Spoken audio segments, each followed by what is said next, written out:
ঢালাওভাবে সেই ৫০-৫২ বছর আগের যে মুক্তিযুদ্ধ সেই তাদের ফ্যামিলিদেরকে দিয়ে দেওয়া এবং ৩০% এবং আমাদের আন্দোলনটি ওরা করেছিল কিন্তু অন্য কোটাগুলো বাদ দেওয়ার জন্য না, ওরা কিন্তু আন্দোলনটা করেছিল হচ্ছে কি যে মুক্তিযোদ্ধার যে কোটাটি এই ৩০% এইটি বাদ দেওয়ার জন্য।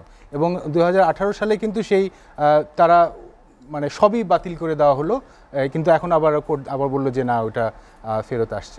হাসান আদিলুর রহমান, আদিল ভাই আপনার কাছে যেতে চাই, যেটি সার্বজনীন পেনশন স্কিম প্রত্যয় যেটি বাতিল বা প্রত্যাহারের দাবিতে সারা বাংলাদেশের পাবলিক বিশ্ববিদ্যালয়গুলো আন্দোলনে নেমেছেন শিক্ষকরা, সেটি যৌক্তিকতা নিয়ে প্রশ্ন তুলছে। সরকারের পক্ষ থেকে বলা হচ্ছে এটি যৌক্তিক, ভালো করতে চায় সরকার, কিন্তু যাদের ভালো করতে চায় তারা সেটি গ্রহণ করতে চায় না।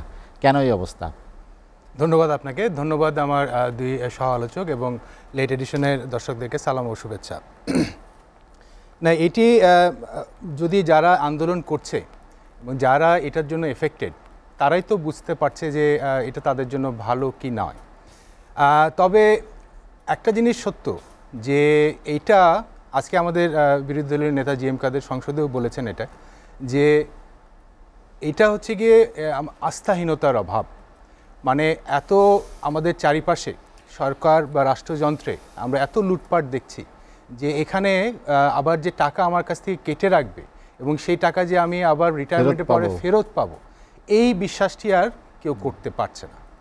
আর সেজন্যই হচ্ছে গিয়ে এই সমস্যা। আর এছাড়া সাথে সাথে তো আমাদের কোটা আন্দোলনও চলছে। কোটা আন্দোলন যদি দেখেন, শিক্ষকদের এই আন্দোলন যদি দেখেন, বা যে বিএনপির যে আন্দোলনটি দেখেন, এই সবগুলো আন্দোলন কিন্তু আসলে হচ্ছে কি বৈষম্যের বিরুদ্ধে। মানে তারা আর বৈষম্যটা নিতে পারছে না। ওই কোটা আন্দোলনের ব্যাপারটি যে শতকরা 30% মুক্তিযুদ্ধ সব মিলিয়ে 56, সব মিলিয়ে 56 এত একটা পোর্শন যে চলে যাচ্ছে, মেধা দিয়ে পাওয়া যাচ্ছে না, কোটা ভিত্তিকে পাওয়া যাচ্ছে। তাহলে কি আমরা আলটিমেটলি মেধা শূন্য একটা রাষ্ট্রের দিকে যাব?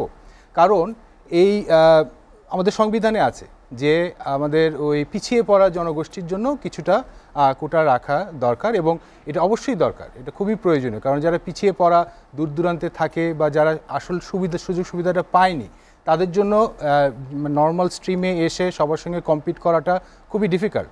সেজন্য তাদের জন্য কিছুটা সাহায্য সহযোগিতা করা যেতে পারে, কিন্তু ঢালাওভাবে সেই ৫০-৫২ বছর আগের যে মুক্তিযুদ্ধ সেই তাদের ফ্যামিলিদেরকে দিয়ে দেওয়া এবং ৩০% এবং আমাদের আন্দোলনটি ওরা করেছিল কিন্তু অন্য কোটাগুলো বাদ দেওয়ার জন্য না, ওরা কিন্তু আন্দোলনটা করেছিল হচ্ছে কি যে মুক্তিযোদ্ধার যে কোটাটি এই ৩০% এইটি বাদ দেওয়ার জন্য। এবং ২০১৮ সালে কিন্তু সেই তারা মানে সবই বাতিল করে দেওয়া হলো, কিন্তু এখন আবার বললো যে না ওটা ফেরত আসছে। কিন্তু সেইটা ওরা চেয়েছিল যে আমাদের এইভাবে যাতে না করা হয়, আমাদের যাতে অন্যান্য বিষয়ে দেওয়া যেতে পারে, সেটাও তাদের ইয়ে ছিল। আর এই সকল আন্দোলনের জন্য অবশ্যই সরকার চাপে আছে, এটা আমি বিশ্বাস করি যে সরকার চাপে আছে এবং জনগণ কষ্টে আছে, এবং জনগণও কিন্তু আস্তে আস্তে বুঝতে পারছে যে কোথায় কোথায় ব্যত্যয়গুলো হয়েছে। আগে আমরা টক শোতে আমরা রাজনীতিবিদরা আমাদের মেঠো বক্তৃতায় অনেক কথা বলেছি, কিন্তু জনগণের বুঝতে কিন্তু আসলে সময় লাগছিল, এবং এখন যখন উদাহরণগুলো সামনে চলে আসছে তখন বোঝা যাচ্ছে যে আসলেই যে আমাদের দেশের যে কী রকম অবস্থার মধ্যে আমরা পৌঁছে যাচ্ছি। আর আরেকটি আন্দোলন সেজন্য মানে আমার মনে হয় জনমনে তৈরি হচ্ছে এবং সেটিও খুব শীঘ্রই সামনে আসবে, সেটা হচ্ছে দুর্নীতির বিরুদ্ধে যে আন্দোলনটি। এবং আমার মনে হচ্ছে যে জনগণ এটা জেগে উঠছে এবং সবখানে সর্বক্ষেত্রে, কারণ বিশেষ করে রাজনীতিবিদরা তো আছেন, কিন্তু তাদের চেয়েও বড় কথা হচ্ছে গিয়ে আমাদের আমলা যারা আছেন, প্রশাসনিক কর্মকর্তা যারা আছেন, যাদের কাছে দায়িত্ব দেওয়া, আইন রক্ষা করার দায়িত্ব দেওয়া, সুশাসন মেনটেন করার দায়িত্ব দেওয়া, তারাই যদি দুর্নীতি করেন, রক্ষকই যদি ভক্ষক হয়, তাহলে তো আর কোনো কিছু করার থাকে না। আর রাজনীতিবিদরাদেরকে দুর্নীতি করেন বলেন, কিন্তু রাজনীতিবিদদের কিন্তু যদি ভোটের সঠিক নিয়ম থাকতো, আমরা যদি ভোটটা যদি থাকতো, তাহলে কিন্তু তারা দুর্নীতি করতে পারতেন না, কারণ তাকে যে ভোট চেতে হবে। একজন দুর্নীতিবাজ লোককে কিন্তু যে করে হোক জনগণ কিন্তু ভোট দেয় না।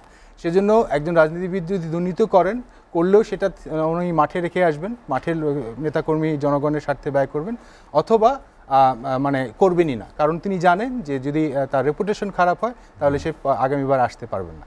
আর একমাত্র এখন রাজনীতিবিদরাই 5 বছর পর পর আমাদের আমলনামা জমা দিতে হয়, জি। কিন্তু অন্য কাউকে কিন্তু এখনো জমা দিতে হয় না। কিন্তু সেটার জন্য এখন আন্দোলন মানে এখন আসছে সামনে যে তাদেরকেও প্রথম দিতে হবে এবং প্রত্যেক 5 বছর পর দিতে হবে। এবং এটা যদি হয় তাহলে কিছুটা হলেও কন্ট্রোলে আসবে, কিন্তু আলটিমেটলি আমাদের গণতন্ত্র যদি না আসে, জবাবদিহিতা যদি না আসে, নির্বাচন প্রসেস যদি ঠিক না হয়, তাহলে আমাদের এই দুর্নীতিগুলো আমরা কখনোই আমূলে উৎপাটন করতে পারবো না। Design, elegance, beauty. Sir pack করে দিব স্যার? হ্যাঁ, এতটুকুতেই হবে। সেরা পণ্য সবার জন্য।